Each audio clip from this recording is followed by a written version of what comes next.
ജ്യോതിഷ് ശങ്കർ സംവിധാനം ചെയ്ത ബേസിലും സജിൻ ഗോപുവും ലിജോ മോളും പ്രധാന വേഷങ്ങളിൽ അഭിനയിച്ച പൊന്മാൻ റിലീസ് ചെയ്തിരിക്കുകയാണ്. അപ്പോ പൊന്മാന്റെ ആദ്യ ഷോ കണ്ട പ്രതികരണമാണ് ഇവിടെ പങ്കുവെക്കുന്നത്. പൊന്മാൻ ഒരു അണ്ടർഡോഗ് സ്റ്റോറിയാണ്. നമുക്ക് എപ്പോഴും ഏത് ലാംഗ്വേജിലെ അണ്ടർഡോഗ് സ്റ്റോറീസ് സാധാരണക്കാർക്ക് പെട്ടെന്ന് കണക്ട് ആവും. അതായത് നമുക്ക് രക്ഷപ്പെടാൻ യാതൊരു സാധ്യതയും ഇല്ലാത്ത ഒരു അവസരത്തിൽ നമ്മൾ ചെന്നുപെടുകയും അതിൽ നിന്ന് കരകയറുന്ന അങ്ങനത്തെ ആ ടൈപ്പ് ഒരു സ്റ്റോറിയാണ് ഇത് പറയുന്നത്. ഈ കഥ എന്ന് പറയുന്നത് GR ഇന്ദുഗോപിന്റെ ഒരു നോവലിനെ ബേസ് ചെയ്തിട്ടാണ് ഈ സിനിമ വന്നിരിക്കുന്നത്. അപ്പം ഇതൊരു നോവലാണെന്ന് അതിൽ കുറെ റിയൽ ആയിട്ട് നടന്ന സംഭവങ്ങൾ കൂടിയാണെന്ന് അറിയുമ്പോൾ നല്ല അതിന് കൂടുതൽ കൗതുകം ഈ സിനിമയ്ക്ക് ഉണ്ടായിരുന്നു. അതുപോലെ തന്നെ ബേസിലും ആവേശത്തിലെ അമ്പാനും ബേസിൽ തുടർച്ചയായ ഹിറ്റുകളും അതുപോലെ തന്നെ കഴിഞ്ഞ വർഷത്തെ ഹിറ്റ് സിനിമകളിലെ ഏറ്റവും ശ്രദ്ധിക്കപ്പെട്ട കഥാപാത്രമായ അമ്പാനെ അവതരിപ്പിച്ച സജിൻ ഗോപും ഇവരുടെ കോമ്പിനേഷനുമാണ് ഈ സിനിമയ്ക്കുണ്ടായിരുന്ന അട്രാക്ഷൻ. അവരുടെ കോമ്പിനേഷൻ ഈ സിനിമയിൽ വളരെ നന്നായിട്ട് വർക്ക്ഔട്ട് ആയിട്ടുണ്ട്. പിന്നെ ഈ സിനിമയുടെ ഏറ്റവും വലിയ പോസിറ്റീവ് ഞാൻ നേരത്തെ പറഞ്ഞ ഈ സാധാരണക്കാരുടെ സ്റ്റോറി പറഞ്ഞു എന്നുള്ളതുകൊണ്ടാണ്.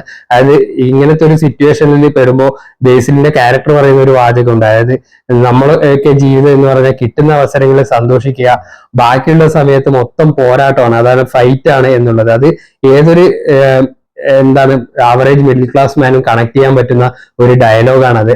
അതിനെ ബേസ് ചെയ്തിട്ട് തന്നെയാണ് ഈ സ്റ്റോറി പോകുന്നതും.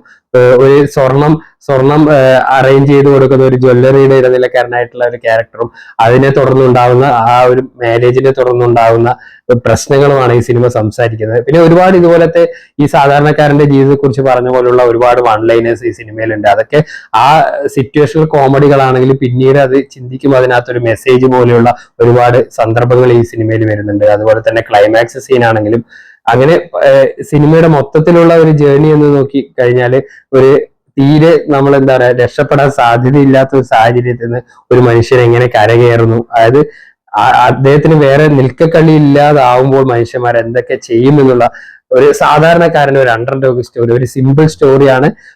ശരിക്കും ഒരു ബുക്കൊക്കെ വായിച്ച രീതിയിലുള്ള ഒരു സാങ്കല്പികമായ തലവെട്ടിച്ചിറ എന്നുള്ള ഒരു ഗ്രാമത്തിൽ നടക്കുന്ന ഒരു സ്റ്റോറി.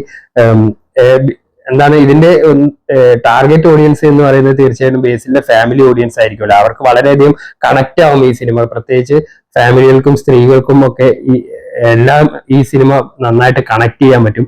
കാരണം അത്തരത്തിലുള്ള സിറ്റുവേഷനിലൂടെ പല ഫാമിലികളും ഒട്ടുമിക്ക സാധാരണ കുടുംബങ്ങളും കടന്നു പോയിട്ടുണ്ടാവും. അപ്പോൾ ഈ സിനിമ സാധാരണക്കാരന്റെ അണ്ടർഡോഗ് സ്റ്റോറി ഇഷ്ടപ്പെടുന്ന, ശരിക്കും പറഞ്ഞാൽ ചില സീനുകളിൽ നമുക്കൊരു മോട്ടിവേഷൻ വരെ ഫീൽ ചെയ്യും. നമ്മൾ ഇനി കുറച്ചുകൂടെ നമ്മൾ സ്ട്രഗിൾ ചെയ്യണം, ഇങ്ങനെയും സ്ട്രഗിൾ ചെയ്യുന്ന ആൾക്കാർ ഈ ലോകത്തുണ്ട് എന്നറിയുന്ന അങ്ങനെ ഒരുപാട് സീനുകൾ ഈ സിനിമയിലുണ്ട്. അപ്പൊ സിനിമ നിങ്ങൾ കാണുക. പിന്നെ ബാക്കി ഇതിന്റെ ടെക്നിക്കൽ സൈഡൊക്കെ സൂപ്പറാണ്. ആ തലവെട്ടിച്ചിറ എന്നുള്ള ഗ്രാമം സെറ്റ് ചെയ്തിരുന്ന സംവിധായകൻ ഒരു ആർട്ട് ഡയറക്ടർ കൂടി ആയതുകൊണ്ട് അതിനൊക്കെ നന്നായിട്ട് വന്നിട്ടുണ്ട്. പിന്നെ ജസ്റ്റിൻ വർഗീസിന്റെ BGM-ഉം സോങ്ങും ഒക്കെ കഥയ്ക്ക് ആപ്റ്റ് ആയിട്ടുള്ള രീതിയിലുള്ള ടെൻഷൻ ബിൽഡ് ചെയ്യാനും അതുപോലത്തെ കോമഡി രംഗങ്ങളിലുള്ള ബേസിന്റെ പ്രകടനം എല്ലാം കൊണ്ടും നല്ല മികച്ച ഒരു കുടുംബ ചിത്രം, ഒരു ഫാമിലി എന്റർടൈനർ. അതിലുപരി അതിൽ നല്ല ഒരു മെസ്സേജ്, അതായത് പൊന്നില്ലാതെ പെണ്ണിന് ജീവിക്കാൻ പറ്റും, അങ്ങനെയുള്ള ഒരുപാട് ക്വസ്റ്റ്യൻ നമ്മുടെ സമൂഹത്തിലേക്ക് ഉയർത്തുന്ന നല്ലൊരു ചിത്രമായിട്ടാണ് പൊന്മാൻ ഫീൽ ചെയ്തത്. നിങ്ങൾ കണ്ടിട്ട് നിങ്ങളുടെ അഭിപ്രായം പങ്കുവെക്കുമല്ലോ. Thank you.